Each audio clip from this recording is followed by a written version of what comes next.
এই জব কাৰ্ডৰ নম্বৰটো আপোনাৰ দেউতাৰ নামটো বা আপোনাৰ হাজবেণ্ডৰ নামটো আপোনাৰ নিজৰ নামটো মিলিব লাগিব তেনেকুৱা ক্ষেত্ৰত কিন্তু আপোনালোকৰ সেই লিষ্টত নাম আহিব আৰু সেই নামটো আহিলে কিন্তু আপোনালোকে জিঅ'টেক লিষ্টৰ মানে যিটো আপোনালোকৰ ঘৰ আছে চৰকাৰী ঘৰৰ 2,70,000 টকাৰ ঘৰ।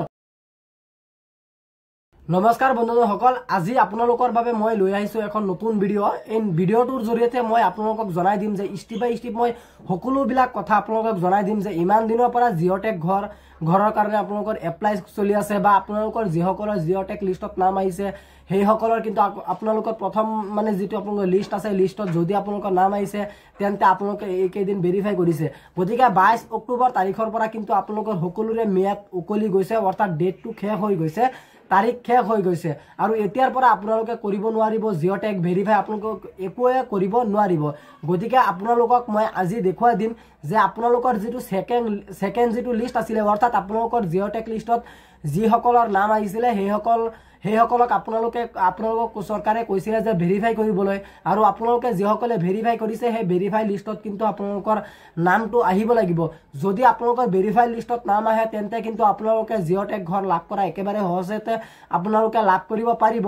আৰু কোন ডিষ্ট্ৰিক্টত আপোনালোকে কোনসকলে কিমান টকাৰ ঘৰ পাব মই আগতে এইটো ভিডিঅ' বনোৱা আছে, যদি আপোনালোকৰ লাগে আপোনালোকে মোক কমেণ্ট বক্সত জনাব, মই কমেণ্টৰ জৰিয়তেও মই আপোনালোকক জনাই দিম যে আপুনি কোন ডিষ্ট্ৰিক্টত আৰু কিমান টকা পাব চৰকাৰী ঘৰৰ বাবদ, আপোনালোকে কেই তাৰিখৰ পৰা সেই পইচাটো আপোনালোকে লাভ কৰিব পাৰিব। গতিকে আপোনালোকক মই আজি দেখুৱাই দিম যে আপোনালোকক ভেৰিফাই কৰা সেকেন্ড লিষ্টখন আপোনালোকৰ মোবাইলৰ জৰিয়তে আপোনালোকে কেনেকৈ চেক কৰিব পাৰিব। এনেও কিন্তু আপোনালোকে পঞ্চায়তত গৈ কিন্তু আপোনালোকে সেই লিষ্টখন লাভ কৰিব পাৰিব, আৰু অনলাইনৰ মাধ্যমেৰে আপোনালোকে কেনেকৈ লিষ্টখন চেক কৰিব পাৰিব। যদি এইখন লিষ্টত আপোনাৰ নামটো সবিশেষ থাকে, যদি আপোনাৰ নামটো আপোনাৰ দেউতাকৰ বা আপোনাৰ হাজবেণ্ডৰ নামটোৰ লগত আপোনাৰ মানে যিটো জব কাৰ্ড দি আপুনি মানে ভেৰিফাই কৰিছিলে সেই বা আপোনালোকে যিটো জিঅ'টেক কৰাৰ সময়ত আপোনালোকে যিটো জব কাৰ্ড মানে আপলোড কৰিছিলে সেই জব কাৰ্ডৰ নম্বৰটো আপোনাৰ দেউতাৰ নামটো বা আপোনাৰ হাজবেণ্ডৰ নামটো আপোনাৰ নিজৰ নামটো মিলিব লাগিব। তেনেকুৱা ক্ষেত্ৰত কিন্তু আপোনালোকৰ সেই লিষ্টত নাম আহিব আৰু সেই নামটো আহিলে কিন্তু আপোনালোকে জিঅ'টেক লিষ্টৰ মানে যিটো আপোনালোকৰ ঘৰ আছে চৰকাৰী ঘৰৰ 2,70,000 টকাৰ ঘৰ আপোনালোকে কোন ডিষ্ট্ৰিক্টত লাভ কৰিব পাৰিব মই আপোনালোকক সবিশেষ জনাই দিম। এতিয়া বলক আমি ভিডিঅ'টো আৰম্ভ কৰোঁ আৰু আপোনালোকক দেখুৱাই দিওঁ যে আপোনালোকে ভেৰিফাই লিষ্টখন অৰ্থাৎ জিঅ'টেক হাউচৰ সেকেন্ড লিষ্টখন ভেৰিফাই লিষ্টখন আপোনালোকে কেনেকৈ চেক কৰিব পাৰিব। আপোনালোকে লিষ্টখন চেক কৰিবলৈ হ'লে প্ৰথমতে আপোনালোকৰ আহিব লাগে এইটো ৱেবছাইটত। এইটো ৱেবছাইটৰ লিংক আপোনালোকৰ সুবিধাৰ কাৰণে মই এইটো ভিডিঅ'ৰ ডেছক্ৰিপশ্যনত লিংকটো দি দিম, আপোনালোকে তাতে ক্লিক কৰি কিন্তু ডাইৰেক্টলি এইটো ইণ্টাৰফেচলৈ আহিব পাৰিব। এইটো ইণ্টাৰফেচত অহাৰ লগে লগে কিন্তু আপোনালোকৰ সন্মুখত এনেকুৱাকৈ ইণ্টাৰফেচটো অ'পেন হ'ব। এনেকুৱাকৈ ইণ্টাৰফেচটো অ'পেন হোৱাৰ পিছতে কিন্তু আপোনালোকে এই ৱেবছাইটত কিন্তু আপোনালোকে আগতেও চাগে কোনোবাই আপোনালোকে লিষ্টখন চেক কৰিছে, কিন্তু দ্বিতীয় নম্বৰ লিষ্টখন আপোনালোকে কেনেকৈ চেক কৰিব পাৰিব মই এতিয়া আপোনালোকক সবিশেষ দেখুৱাই দিম। আপোনালোকৰ সন্মুখত কিন্তু প্ৰথমতে এনেকুৱাকৈ ইণ্টাৰফেচটো অ'পেন হ'ব। এনেকুৱাকৈ ইণ্টাৰফেচটো অ'পেন হোৱাৰ পিছত কিন্তু আপোনালোকে ইয়াত চাব যে আৱাজ সফ্ট নামৰ এখন অপশ্যন আছে, আৰু আৱাজ সফ্টত এটা ক্লিক কৰিব, আৰু যেতিয়া আপোনালোকে আৱাজ সফ্টত এটা ক্লিক কৰিব তাৰ পিছত কিন্তু আপোনালোকৰ সন্মুখত এনেকুৱাকৈ 5টা অপশ্যন শ্ব' কৰিব, আৰু ইয়াত আপোনালোকৰ বাছনি কৰিব লাগিব ৰিপৰ্ট অপশ্যনটো। গতিকে আপোনালোকে ৰিপৰ্ট অপশ্যনত যেতিয়া এখন ক্লিক কৰিব তাৰ পিছত কিন্তু আপোনালোকৰ ৱেবছাইটটো অলপ লোডিং হ'ব। লোডিং হোৱাৰ পিছত কিন্তু আপোনালোকে ইয়াত বিচাৰিব লাগিব যে ভেৰিফিকেশ্যন বুলি লিখা আছে, ক'ত ভেৰিফিকেশ্যন বুলি লিখা আছে মই আপোনালোকক দেখুৱাই দিছোঁ যে ভেৰিফিকেশ্যন ক'ত লিখা আছে আপোনালোকৰ আৱাজ plus status of priority list. ইয়াত আপোনালোকে চাব যে একেবাৰে আই নম্বৰত আহি পেলাই আপোনালোকে আই নম্বৰ 2 নম্বৰত চাব, আইৰ 2 নম্বৰত আপোনালোকে চাব আৱাজ plus status of priority list verification. গতিকে আপোনালোকে যিসকলে ভেৰিফিকেশ্যন কৰিছিলে সেইসকলৰ লিষ্টখন আপোনালোকে এইখিনিতে চাব পাৰিব। গতিকে আপোনালোকে 2 নম্বৰত ক্লিক কৰিব, আৰু যেতিয়া আপোনালোকে 2 নম্বৰত ক্লিক কৰিব তাৰ পিছত কিন্তু আপোনালোকৰ সন্মুখত এনেকুৱাকৈ ইণ্টাৰফেচটো অ'পেন হ'ব। এনেকুৱাকৈ ইণ্টাৰফেচটো অ'পেন হোৱাৰ পাছত প্ৰথমতে আপোনালোকৰ যিটো ষ্টেট আছে ষ্টেটটো আসামটো আপোনালোকে চিলেক্ট কৰিব লাগিব, আৰু যেতিয়া আপোনালোকে আসামটো চিলেক্ট কৰিব তাৰ পিছত কিন্তু আপোনালোকৰ মানে যিটো আপোনালোকৰ ডিষ্ট্ৰিক্ট হয় ডিষ্ট্ৰিক্টখন আপোনালোকে চিলেক্ট কৰিব। ডিষ্ট্ৰিক্টখন চিলেক্ট কৰাৰ পাছতে কিন্তু আপোনালোকৰ মানে যিটো হেৰি হয় আপোনালোকৰ ব্লক হয় ব্লকখন আপোনালোকে চিলেক্ট কৰিব। মই এক্সাম্পলৰ কাৰণে আপোনালোকক দেখুৱাবৰ কাৰণে এখন মই ডিষ্ট্ৰিক্ট সিলেক্ট কৰি লৈছোঁ।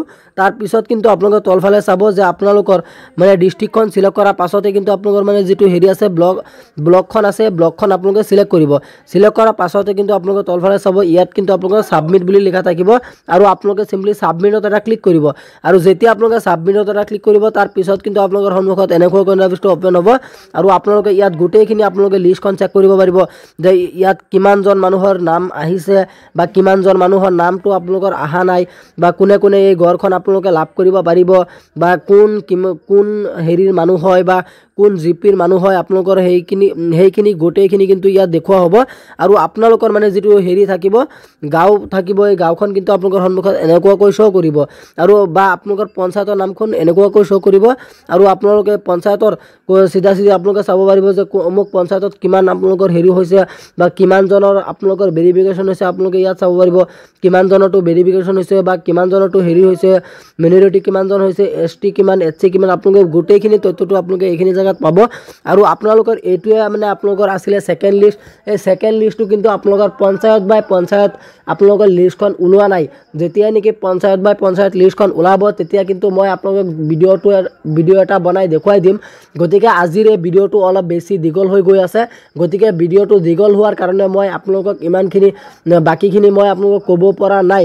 গতিকে মই আগলৈ আৰু এটা অন্য ভিডিঅ' এটাত মই আপোনালোকক কৈ দিম বা আপোনালোকক গোটেইখিনি তথ্য ভাঙি পাতি দেখুৱাই দিম যে আপোনালোকৰ ব্লকত কিয় অকল নামটো আহিছে, আপোনালোকৰ পঞ্চায়ত বাই পঞ্চায়ত নামটো কিয় অহা নাই বা আপোনালোকৰ কোনসকল হিতাধিকাৰী আপোনালোকৰ নামখন কটা গৈছে বা কিয় কটা গৈছে, কোন ডিষ্ট্ৰিক্টত আপোনালোকে কেতিয়া ঘৰ পাব আৰু কোন ডিষ্ট্ৰিক্টত কিমান টকাৰ ঘৰ পাব আৰু চাংঘৰ কোন ডিষ্ট্ৰিক্টত আপোনালোকে লাভ কৰিব পাৰিব। মই আৰু এটা ভিডিঅ' বনাই দেখুৱাই দিম আপোনালোকক। গতিকে আপোনালোকে চাগে নিশ্চয় গমেই পাইছে। গতিকে আজি ইমানখিনি আছিলে আপোনালোকক দিবলগীয়া ইনফৰমেশ্যন। আশা কৰিছোঁ ভিডিঅ'টো চাই ভাল পালে। যদি ভিডিঅ'টো চাই ভাল পালে তেন্তে ভিডিঅ'টো এটা লাইক কৰি দিব আৰু আপুনি যদি আমাৰ চেনেলত নতুন আছে প্লিজ আমাৰ চেনেলটো ছাবস্ক্ৰাইব কৰিবলৈ নাপাহৰিব। ধন্যবাদ থাকিল সকলোলৈ। জয় আই অসম।